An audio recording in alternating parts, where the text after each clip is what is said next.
to understand why Carlo Gambino's 11-second silence destroyed Joe Colombo, you need to understand what was happening in the mob in 1971.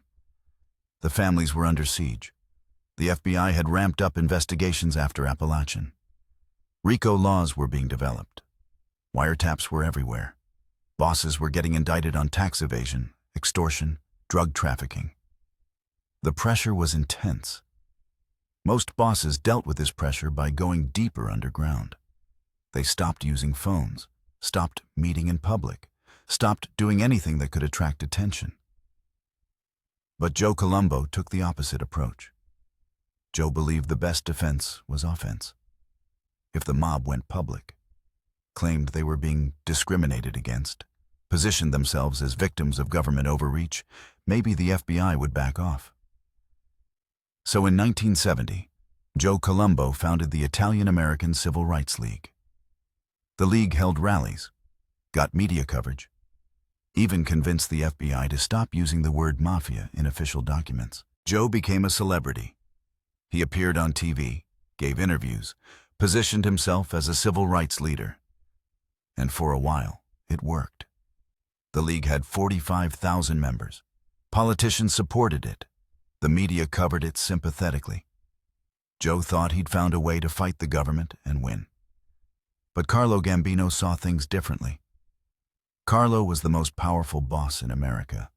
He'd survived 40 years in organized crime by staying invisible, by never drawing attention, by operating in complete silence.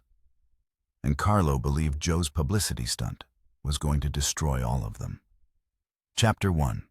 The Growing Concern. Carlo Gambino started hearing complaints about Joe Colombo in early 1971. From other bosses, from his own captains, from soldiers who thought Joe was bringing too much heat. The first complaint came from Meyer Lansky. Meyer called Carlo from Miami. "Carlo, we need to talk about Joe Colombo." "What about him?" "This Italian-American League. It's making us all targets. The FBI's not backing off. They're doubling down. Joe thinks he's helping, but he's making it worse." Carlo agreed, but said nothing. He wanted to see how far Joe would push this. The second complaint came from Tommy Lucchese, boss of the Lucchese family.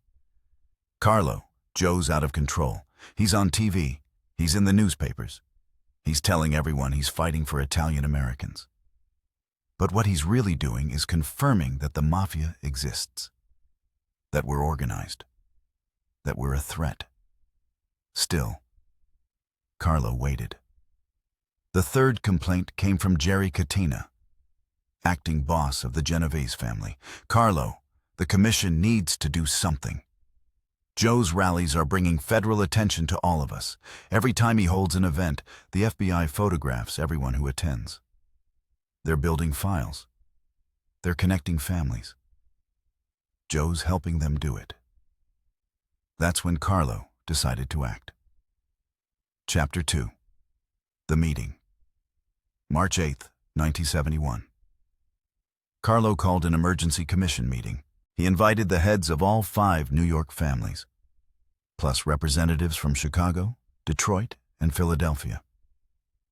Everyone who mattered. The meeting was at the Statler Hilton Hotel. Neutral territory. Quiet, secure. Joe Colombo arrived confident. He thought the meeting was about routine business. He had no idea Carlo had set a trap. The meeting started normally. Territory discussions. A dispute between 2 families over a construction contract. A vote on whether to allow a new gambling operation in Atlantic City. Everything routine. Then, at the end, Carlo looked at Joe. "Joe, I understand you have something you want to discuss with the commission."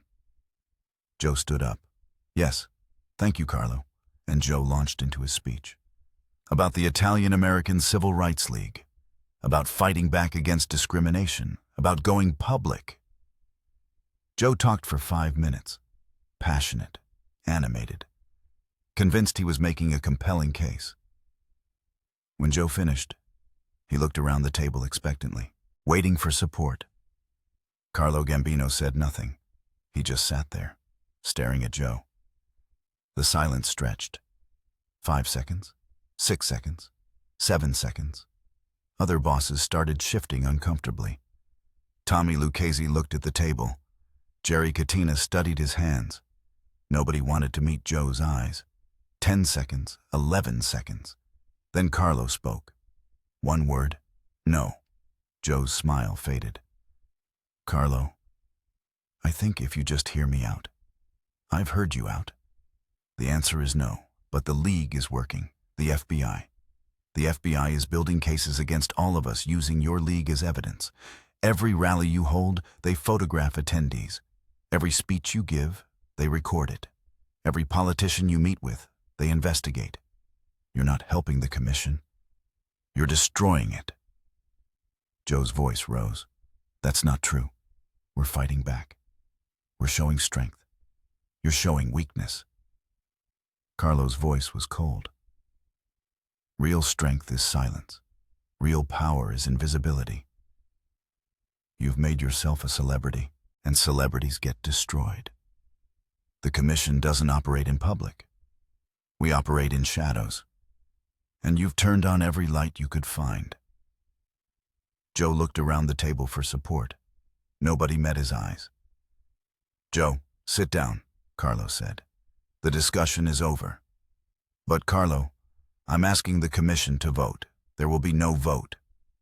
Carlo's tone was final. I'm telling you, as the senior member of this commission, to shut down the League. Stop the rallies. Stop the interviews. Disappear back into the shadows where you belong. And if I don't?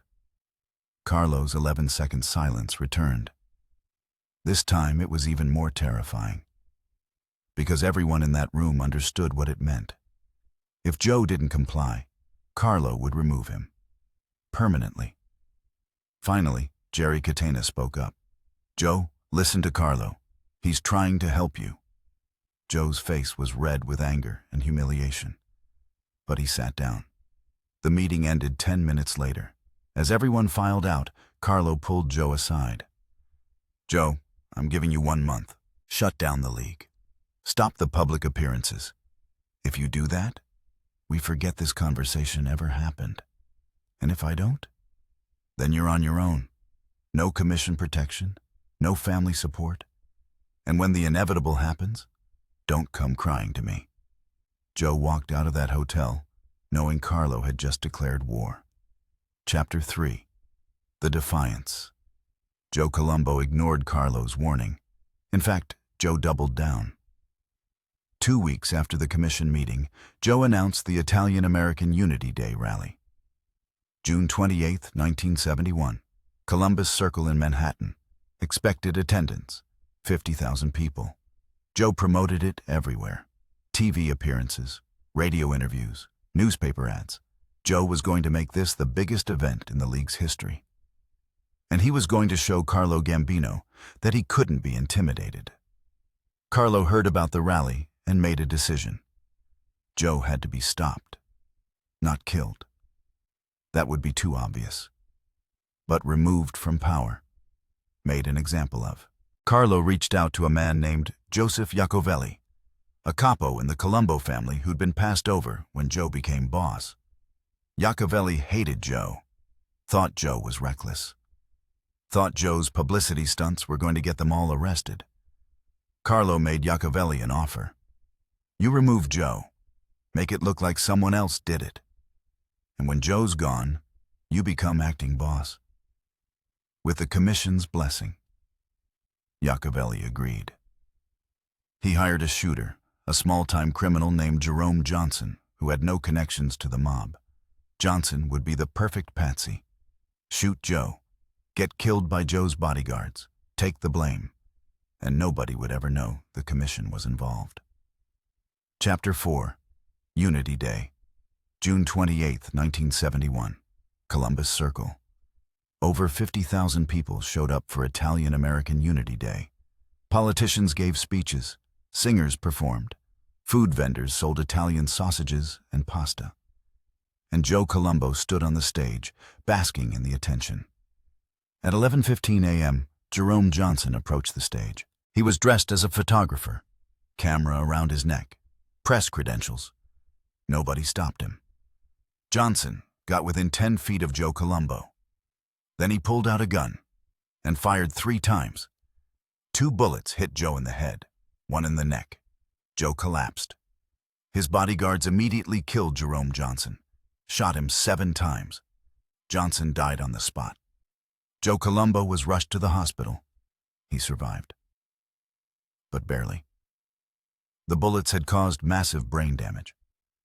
Joe was paralyzed, unable to speak, unable to walk.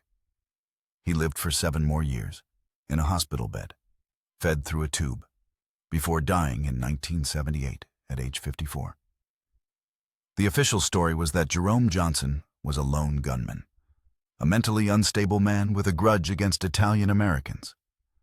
But everyone in the mob knew the truth. Carlo Gambino had ordered the hit, used Joseph Iacovelli to arrange it, and removed Joe Colombo without anyone being able to prove it. Chapter 5. The Message. 3 days after the shooting, the commission held another meeting. This one was quieter, smaller. Just the 5 New York bosses. Carlo Gambino sat at the head of the table. Gentlemen, what happened to Joe Colombo was tragic. But it was also inevitable. Joe forgot the most important rule of our organization. We stay silent. We stay invisible. The moment you become famous, you become a target. Not just for law enforcement, for everyone. Carlo looked around the table. Does anyone else want to start a civil rights organization? Does anyone else want to hold rallies with 50,000 people? Does anyone else want to appear on television? Nobody spoke. Good. Then we go back to doing things the right way. In the shadows, in silence, where we've always operated, and where we'll continue to operate.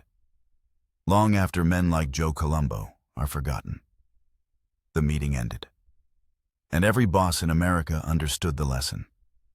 Carlo Gambino had destroyed Joe Colombo with 11 seconds of silence, because that silence said everything that needed to be said. It said Joe was wrong. It said the commission disagreed. It said there would be consequences. And when those consequences came, when Joe was shot in front of 50,000 people, nobody was surprised, because they'd all seen it coming. They'd all heard Carlo's silence, and they'd all understood what it meant. Chapter 6. The Legacy. Carlo Gambino died in 1976 of a heart attack. Natural causes. In his bed, surrounded by family. He was 74 years old.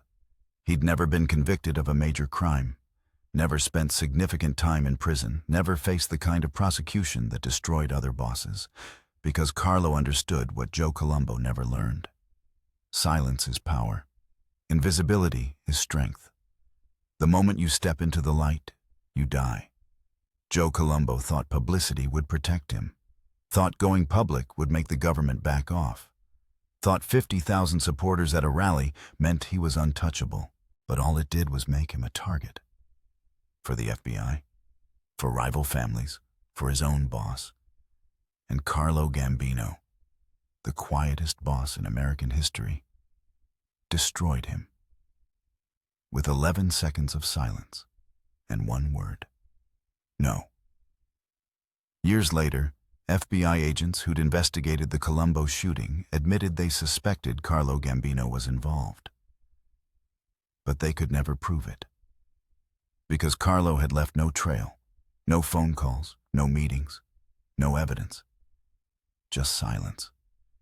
And in that silence, Carlo had built an empire that lasted decades.